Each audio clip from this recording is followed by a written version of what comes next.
주님이 오실 길을 예비하러 주님보다 세상에 먼저 온 침례 요한, 우리가 이런 부분은 너무나 잘 알고 있잖아요. 요단강가에서 침례를 베풀던 침례 요한, 그는 자기가 메시아가 아니다, 유대인들에게 확실하게 밝혀주고 있으면서 메시아에 대해서 설명합니다. 그래서 우리가 침례 요한의 말을 올바로 깨달았으면 올바로 메시아를 알았을 텐데, 침례 요한의 말을 귀담아 듣질 않고 귀 너머로 지나가는 소리를 들었지요. 침례 요한에게 누가 침례를 주라고 그랬느냐. 그러니까 유대인들에게는 침례라는 행사가 없었어요. 왜냐하면 홍해바다를 건널 때 그걸 침례라 사도 바울이 밝히고 있잖아요. 근데 자기들이 조상들이 어떤 경로를 통해서 지금 그 가나안을 향하고 있었는지, 또 광야에서 40년 동안은 이게 무슨 여정이었는지 이거에 대해서 잘 모르니까 그래서 사도 바울은 자기 조상 유대인들이 홍해바다를 걷는 것을 침례를 받은 것이다. 그래서 침례를 받은 것을 사도 베드로는 뭐라고 그랬느냐. 하나님이 향하는 마음, 다시 말하면 하나님의 명령에 따라서 순종하는 마음으로 가는 길이, 그게 곧 홍해바다를 걷는 것이다. 그러니까 사도들은 이 출애굽의 여정을 그렇게 생각하고 그렇게 봤습니다. 그런데 오늘날은 침례를 어떻게 생각하고 있느냐. 침례는 하나님이 향하는 하나의 의식이지 그 자체가 구원이 될 수 없다 하는 것을 확실히 설명해 주고 있는데, 이런 것들을 교묘하게 속이잖아요. 침례 받아야 구원받는다. 개신교에서 또 이제 침례교라는 게 나왔잖아요. 이 교파 가운데. 그런 애가 침신대학원에서 공부를 하면서 수학을 하면서 엄청나게 이것 때문에 다툼을 일으켰어요. 왜냐하면 침례를 받아야 구원받는다고 그러니까 성경은 없잖아요. 침례받은 사람들이, 구원받은 사람이 그러면 홍해바다를 건너가지고 광야에 들어온 사람들이 숫자로 따져 보세요. 200만 가까이 되는데 200만 가까이 되는 사람들이 구원받은 사람이 몇이나 됩니까? 지도자 모세도 가나안 땅에 못 들어갔는데 어떻게 침례받아서 구원받는다고 그런 말도 안 되는 엉터리 얘기를 하느냐 이 말이에요. 그러니까 내가 하나님의 명령대로 하나님 말씀을 읽으면 금방 깨달아지죠. 아무나 하나님의 명령대로 말씀을 상고하느냐? 아니라는 거예요. 우리 주변에는 그런 환경이 조성되지 못해요. 오히려 그런 환경에 순응하는 사람들을 뭐라고 그럽니까? 이단이다.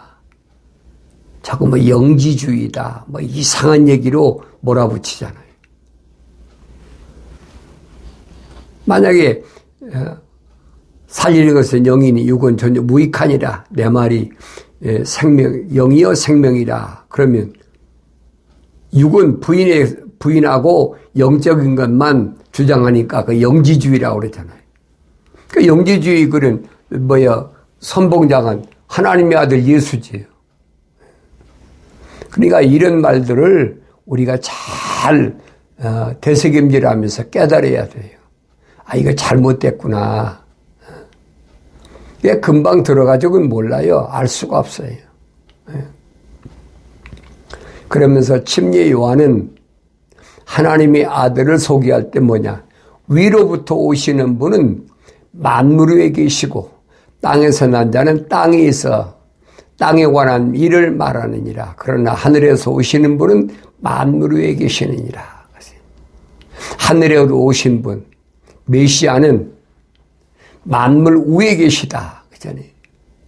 창세기 1장 3절에서 빛이 있으라 하실 때 첫째 날에 창조된 참빛이란 말이에요. 만물이 지어지기 전에 먼저 창조되셨죠. 만물 위에 계시단 말이 그 말이에요. 그런데 땅에서 난 자는 땅에 있어서 땅에 관한 말을 하느니라. 사도 요한하고 똑같은 말 하잖아요. 세상에 속한 자는 세상에 관한 말을 하느니라. 심려 요한도 땅에 속한 자, 다시 말하면 육신에 속한 자는 세상 것에 대해만 얘기한다는 얘기. 그 영생은 아니죠. 영생과는 정반대잖아요. 영생은 하늘에 있는 것인데 하늘 아래 땅에 있는 걸 얘기한다? 그건 영생하고 반대죠. 그래, 땅에 관한 말을 하는 사람 누구냐? 땅에서 난 자는 그랬어요. 땅에서 난 자. 겉사람. 이 사람은 말을 하긴 하는데 무슨 말하냐? 땅에 관한 말을 한다. 그랬어요. 땅에 관한 일을 말한다. 그게 뭡니까? 철학과 과학이잖아요. 정확하게 밝혀주고 있잖아요. 침례 요한이. 그러나 하늘에서 오시는 분은 만물 위에 계신다. 만물, 우주 만물을 창조하신 하나님의 아들로. 그분은 보고 들은 것을 증거하시나 아무도 그분의 증거를 받아들이지 않느니라. 주님이 자기 말씀을 하셨습니까? 아니잖아요. 나는 아버지의 사람들에게 아버지의 말씀을 주었습니다. 그러잖아요. 주님 말씀하신 거예요. 아버지의 사람들에게 아버지의 말씀을 주었더니 그들이 믿었다는 거예요. 뭘 믿었어요? 내가 하나님의 아버지로부터 세상에 들어왔다는 사실을 믿었다는 얘기예요. 그게 믿어지겠습니까? 같은 유대인들인데 똑같은 육체를 가지고 이 땅에 오셨는데 그게 믿어지겠느냐 이 말이에요. 믿어진다면 그 사람들은 누구야? 하나님 거룩한 사랑의 호흡이 들어간 사람들이지. 주님 물으시잖아요.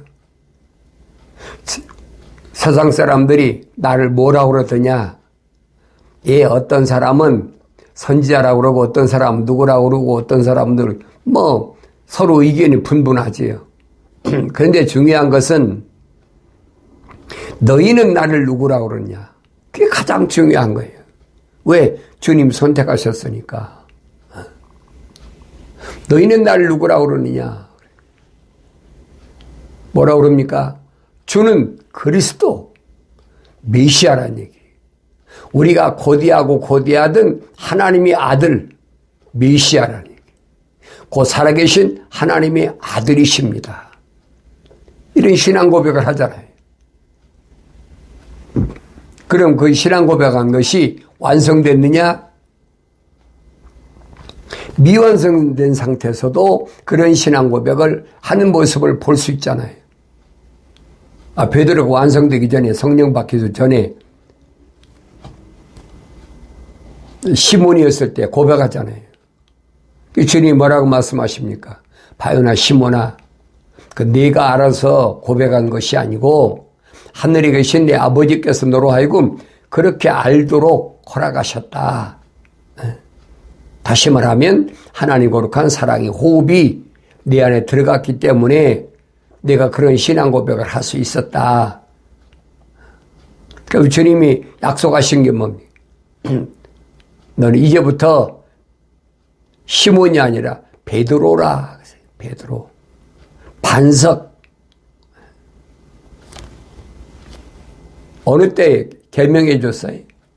주는 그리스도. 나의 주인이신 선생님이신 당신은 메시아입니다. 그 살아계신 하나님의 아들이십니라는 그 신앙 고백을 한 그 신앙 고백 그 사람을 주님은 반석이라, 반석. 돌이다. 태풍이 불고 광풍이 불고 폭풍이 불어도 흔들리지 않는 반석이다. 이 주님이 계명해 주시잖아요. 시몬을 너는 이제부터 반석이다. 그 주님이 하신 말씀은 뭐예요? 내가 이 반석 위에 내 교회를 세운다. 내 교회를 세운다. 하나하나, 한 사람 하나씩 얘기하는 거예요. 복수가 아니에요. 단수입니다. 그래서 부르심을 받은 자는 한 사람 한 사람이. 신부인 교회는 한 사람 한 사람이지 집단이 아니란 말이에요. 내 교회를 세워가지고 내가 그에게 뭐 주느냐? 천국의 열쇠를 준다. 예, 천국에. 왜? 하나님의 아들이니까. 하늘에서 오셨으니까 천국의 열쇠를 준다는 거예요.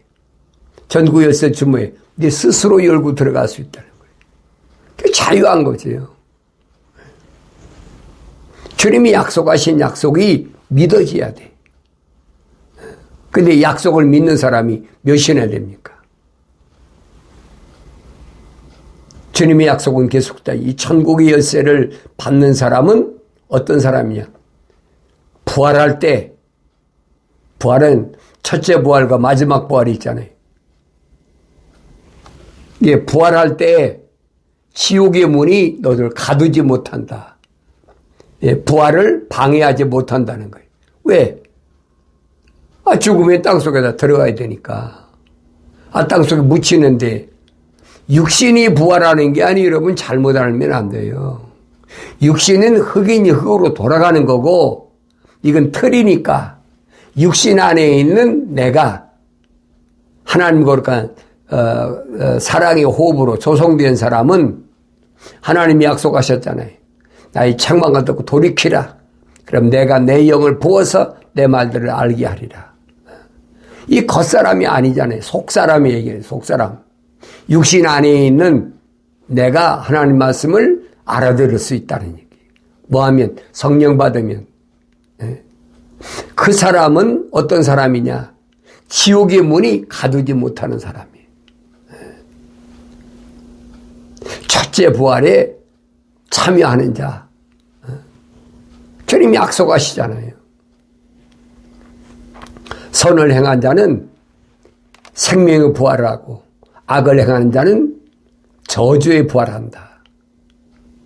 먼저 선을 행한 자가 생명의 부활한다는 말은 이게 첫째 부활. 사도 바울이 설명하잖아요. 첫째 부활과 천년왕국이 끝난 다음에 마지막 부활이 있는데 마지막 부활은 뭐냐? 심판을 위한 부활이다. 정확하게 설명해 주고 있잖아요. 그래서 내가 거룩한 사랑의 호흡으로 조성됐다면 반드시 책망받고 돌이켜서 성령 받아야 영생의 바른 길을 갈 수 있음을 성경은 설명해 주고 있습니다. 영생은 이론이 아니에요. 하늘 아래 학문적인 이론으로 영생에 이를 수가 없습니다. 영생은 실제적인 사건이고 사실적인 약속이에요. 예수 믿는 게 뭐냐? 예수 믿는 게 뭡니까? 주님 약속이. 부활의 약속이고 영생의 약속이지요. 그걸 믿는 게, 그게 예수 믿는 거라고요. 그런데 오랫동안 속아왔잖아요. 그냥, 무조건 믿어. 예수 믿으면 돼. 그 사람들이 예린 건 뭡니까? 예수 믿으면 건강해지고, 예수 믿으면 비즈니스 잘 되고, 예수 믿으면 가정이 평화하고, 예수 믿으면 아이들이 공부 잘하고, 출세하고, 예수 믿으면 세상에서도 내가 머리가 되고 꼬리가 되지 않는다고 성경을 강하게 뜯어맞췄잖아요. 그 성경은 아니거든요. 정반대잖아요. 이걸 내가 올바로 듣지 못하니까 기독교가 뭔지, 개신교가 뭔지, 로마 캐토릭이 뭔지, 불교가 뭔지 이 분간을 못하는 거예요. 성경을 안 읽으면 알 수가 없어요. 성경을 읽어도 하나님께서 명령하신 대로 너희는 주의 책을 찾아서 읽어라. 어떻게? 자세히 읽어보라. 읽긴 읽는데 대충 속독법으로 횟수만 늘리려고 읽지 말고 자세히 찾아서 읽어보라. 그게 명령이잖아요. 첫사람 아담에게 하나님 동산에 데려다 놓으시고 하나님 명령하시잖아요. 관리하고 지켜라. 하나님 명령을 경청하지 않고 소홀히 생각하니까 그게 그 꼴로 한 거예요. 영생에서 쫓겨나 버린 거지. 그러니까 지금도 마찬가지예요. 지금도 혼적인 사람인데 하나님의 명령을 거절한다, 거역한다. 하나님께서 아무리 주의 책을 찾아서 자세히 읽으라고 그래도 그걸 언제 이 두꺼운 책을 찾아서 자세히 읽습니까? 뭐 대충 이렇게 읽어서 뭐 1년에 몇 번씩 읽어야지 뭐. 그런 사람은 쓸데없어요. 왜? 하나님의 명령을 정면으로 거부하는 거거든요. 하나님의 아들이라면 하나님 명령하시면서 예, 바울이 그러잖아요. 하나님의 명령 앞에는 예지 아니요가 있을 수 없다. 예했으면은 자세히 찾아 읽어야지요. 그러면 이것들은 하나도 부족한 것이나 빠진 것이 없다. 뭐에 대해서? 영생에 대하여, 구원에 대하여, 영원한 생명을 어떻게 얻는지. 그러려면 하나님의 아버지를 아셔야 돼요. 유일하신 참 하나님의 아버지를 아셔야 되잖아요. 그렇지 않으면 유일하신 참 하나님 아버지를 알 수가 없게 돼 있어요. 이 하나님 창조주 하나님이 디자인해 놓으셨는데 피조물이 자기가 마음대로 나는 이런 능력이 있으니까 힘이 있으니까 내가 내 멋대로 읽어서 내 방법으로 하나님을 알아보겠다. 그건 기독교 아니라는 얘기예요. 아버지의 명령을 거절하고 거역하는 것이 그 되겠습니까? 유대 나라의 첫 번째 왕 사울 왕인데도 하나님 폐위시켜 버리잖아요. 사람이 왕이 되기 전에는 사울처럼 겸손했지요. 그런데 세상에 나와서 좀 잘 되다 보면, 육신적으로 잘 되다 보면 우쭐해가지고 하나님이 안 보이는 거예요. 사울이 모델이잖아요. 사울이 아나무인이라 하나님의 질서가 뭔지, 하나님 방법이 뭔지 지멋대로야. 내가 왕이니까 사무엘 선장이 되면 늦으면 어때? 내가 뭐 대신 번제드리면 됐지. 자기 방법이 자기 방법.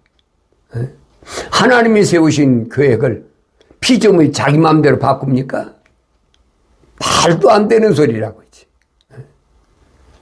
그러니까 이런 역사적인 사건을 오늘 나에게 하나님이 왜 읽으라고 왜 복음을 주셨느냐. 사도 바울이 그랬잖아요.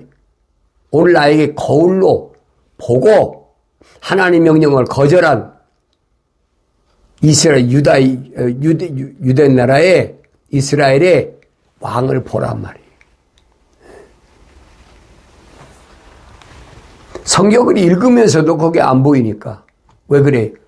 하나님 명령대로 성경을 책망받고 돌이켜서 읽어야 되는데 자기 멋대로 읽어요. 내가 그래도 대학 나오고 신학교 나오고 대학원 나오고 한 사람인데 내가 오죽이 알아서 성경 읽을까? 지가 하나님 위에 있는 거예요. 그게 루시퍼라고 루시퍼의 생각이에요. 내가 뭇별이 올라서 하나님처럼 돼보겠다. 선제 이사야 그러잖아요. 내가 사람이지 피조물이지 너는 하나님이 아니야. 착각하지 마라. 선제 이사야가 얼마나 나무랍니까? 피조물이면 피조물인 걸 알아야지. 자기 저지를 알아야지. 조금 다른 사람보다 우월하다 생각하면 지가 하나님인 줄 알고 있어요. 그렇게 부추긴 게 누굽니까? 하나님 동산에서 있던 그 하와를 뱀이 속일 때, 감기하게 속일 때 그랬잖아요.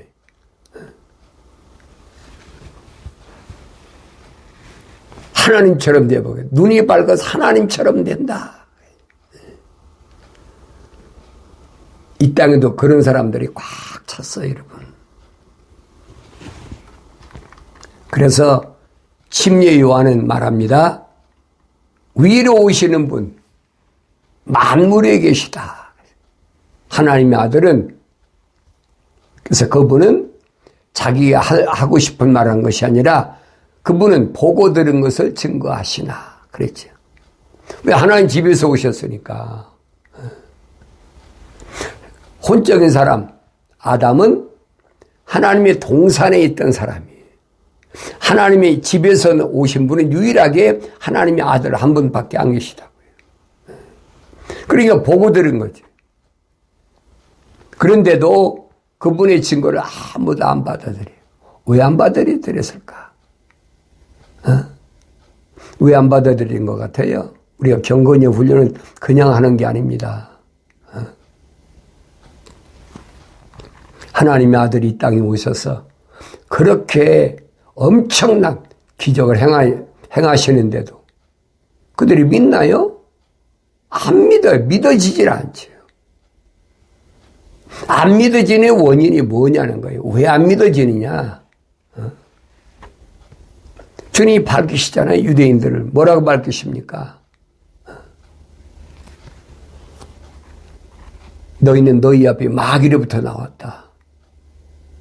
정확하게 전국을 찔러버리잖아요. 그러면서 하나님께로부터 나온 사람은 하나님의 말씀들을 듣느니라. 하나님께로부터 나온 사람은 누구예요? 하나님의 거룩한 사랑의 호흡이 들어간 사람은 하나님 말씀을 듣는다는 얘기예요. 혈통적으로 유대인이라고 하나님 말씀을 듣는 게 아니라는 얘기예요. 유대인들이 기적을 보고 사람들이 수만 명씩 몰려와도 그 사람들이 떡 안 먹었습니까? 생선 안 먹었어요. 이 주님이 왜 선택지 않으셨어요?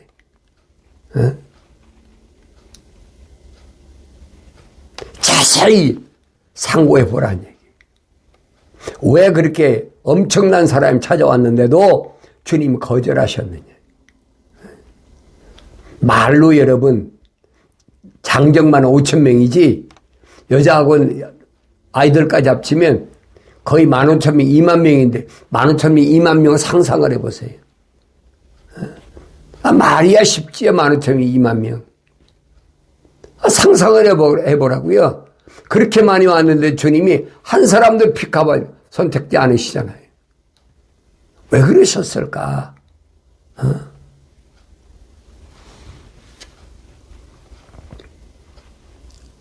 또 우리는 이런 말씀들을 되새김질하면서 꼭 굳이 찾아다니면서 일일이 선택하실 필요가 뭐가 있어요? 그렇게 막 몇천 명, 몇만 명씩 오면은 거기서 이만큼 와라 하면 제재 삼아버리고 사도 삼으면 될 거 아닙니까? 굳이 그 남유다에서 북이스라엘까지 그 힘든 곳을 찾아다니시면서 주님이 뭐라고? 나는 어린 양, 아버지 집에 잃어버린 양 한 마리 때문에 내가 내려온 거지. 너희들이 아무리 무대기를 와도 나는 네 선택지 않는다는 거예요. 주님이 선택하고 싶어 선택하나요? 하나님 허락지 않으신다는데. 하나님의 아들이 이 땅에 육신 입고 오셔서 하나님 아버지께서 허락지 않으신다는데 아들이 어떻게 마음대로 합니까? 그럼 하나님의 아들이 아니죠. 자기가 하나님 돼버리는 거지.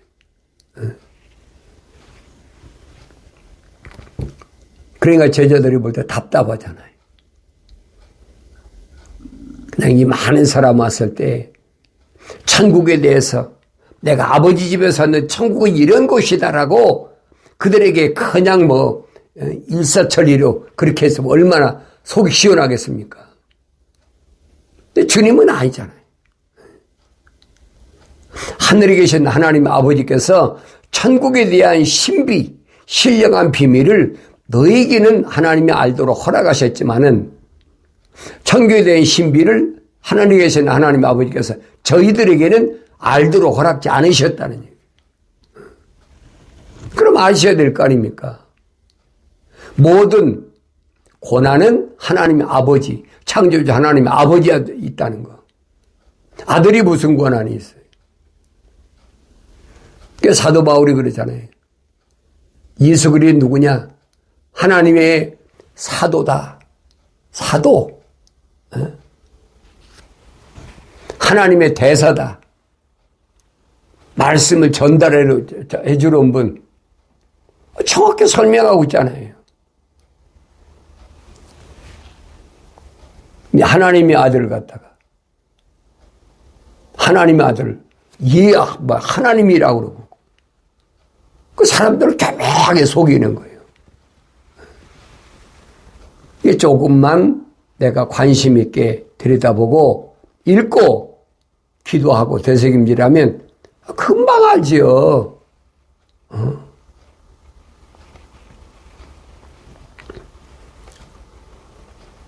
그러니까 영생에 초점을 맞춘 사람은 사도들이나 또 침례 요한이 한 말을 귀담아 듣지요. 그분의 증거를 받은 사람은 하나님께서 참되시다는 것을 확증하느니라. 하나님 참되심 창조주야. 하나님께서 보내신 분은 하나님의 말씀들을 하나니 이는 하나님께서 그에게 성령을 한량없이 주심이라. 그랬죠.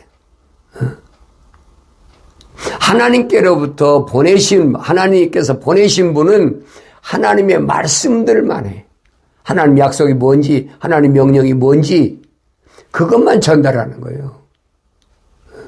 그래서 첫사람 아담은 혼적인 사람이라면 마지막 아담은 영적인 사람이다. 완성된 분이다. 자기가 하고 싶은 말 하는 게 아니라는 거예요. 주님 세상에 3년 동안 계시는 동안에 언제 자기 말 하신 게 어디 있어요? 복음서 읽어보세요. 한마디나 있나? 이는 왜 그러냐? 하나님께서 그에게 성령을 한량없이 주심이라. 성령이 충만하시다는 거예요. 하나님의 영이 말씀하라고 하신 것만 하는데 자기가 한 말 합니까? 주님 말씀하시잖아요. 너희 가서 복음을 전할 때 너희가 무슨 말 할 것인가 생각하고 준비하지 말라는 얘기예요. 세상 종교하고 다르잖아요. 세상 종교는 설법을 한다, 무슨 설교를 준비한다, 뭐 한다 하는 준비를 하는데 주님은 반대잖아요. 근데 준비할 게 아니야. 성령 받아서 완성되면 성령이 인도하시는 대로 말씀 전하면 돼. 내가 준비하면 네 생각이 들어가니까 안 된다는 얘기예요. 성령 받아야 예루살렘과 유다와 사마리아 땅까지 복음이 증인되는 거지. 성령 안 받아가지고 세상의 학문을 가지고 철학과 과학을 가지고 세상 종교는 그렇잖아요. 그러나 기독교는 아니라고요. 오직 성령 받아야 그래야 하나님 말씀을 내가 올바로 깨닫고 알아듣고 하나님 말씀을 전달하는 거지. 내가 하나님 말씀을 지어내서 얘기합니까? 하나님 말씀도 안 하셨는데. 그러니까 거짓이 꽉 찬 거예요. 그런 것들이 거짓 선지자. 특히 마지막 때는 거짓 선지자들이 엄청나게 일어날 거니까 기적까지 행하면서 일어날 거니까 정신 차리라는 거예요. 오늘 나는 경건의 훈련을 통해서 얼마나 올바로 깨닫고 주님의 명령에 의해서 살아가고 있나. 하나님 아버지께서 내게 명령하신, 아버지께서 아들아라고 내게 명령하신 그 명령대로 내가 말씀을 읽었다면, 또 말씀을 듣고 책망을 받았다면 돌이켜서 성령 받아서 하나님 말씀을 깨닫게 되고 알아듣게 되고 또 그 말씀을 그대로 전하게 되는 줄로 믿습니다.